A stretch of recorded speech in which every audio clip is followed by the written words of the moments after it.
Spain didn't lose its empire in a war. It drowned in gold. Ships still sailed, armies still marched, flags still waved. But the power was already rotting from the inside, and almost no one saw it happening until it was too late. Because the same treasure that made Spain the richest nation on earth quietly built the trap that would destroy it. And the worst part? They thought they were winning the entire time. Spain wasn't just powerful, it was feared. In the 1500s, its king ruled more land than any European monarch in history. Spain controlled vast parts of Europe, the Americas, trade routes, oceans, armies. If you looked at a map, it looked unbeatable. Spanish soldiers were the most disciplined in Europe. Spanish fleets ruled the Atlantic.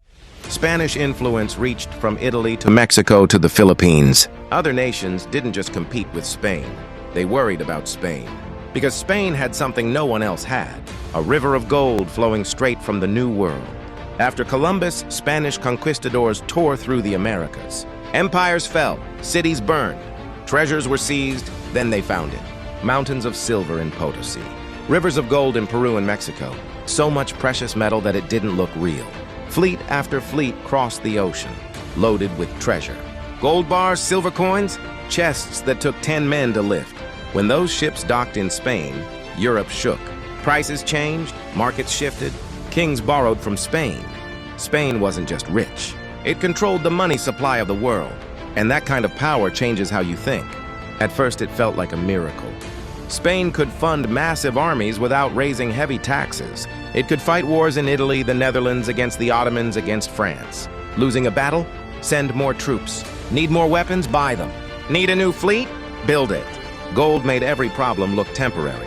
But there was a quiet problem no one wanted to admit.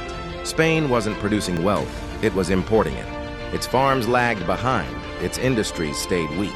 Its nobles preferred status over business. Its people bought foreign goods with American silver. Why work in a factory when treasure ships keep arriving?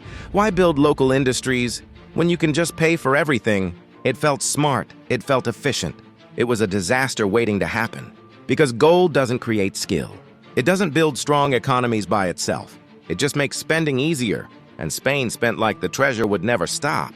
Wars dragged on for decades. Rebellions erupted in the Netherlands, rivals learned Spain's weaknesses. England and the Dutch didn't have rivers of gold, so they built ships.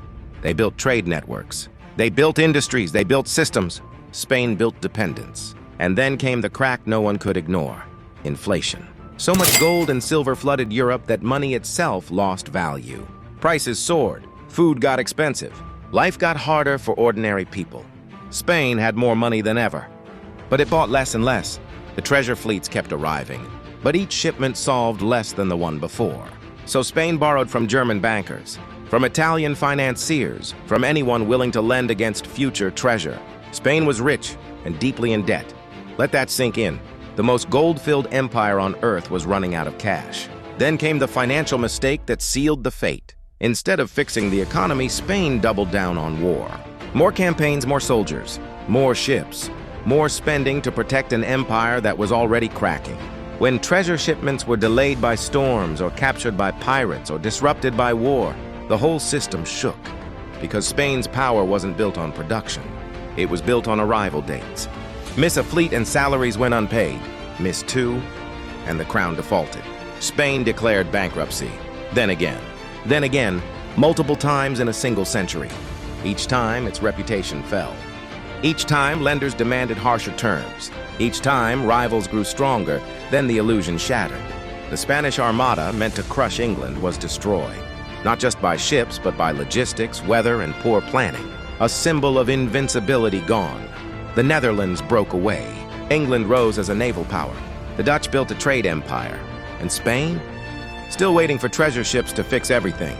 But the treasure was running out. Mines produced less, smuggling increased. Corruption spread. The river of gold slowed to a trickle, and Spain had nothing solid underneath. Its industries were weak, its economy fragile, its debts enormous. It had mistaken wealth flow for wealth strength. By the time Spain realized the difference, it was no longer the superpower. It was a warning. The empire didn't vanish overnight, but the dominance did. Spain faded from the center of global power. Other nations, the ones that built factories, ships, banks, and trade systems, took the lead.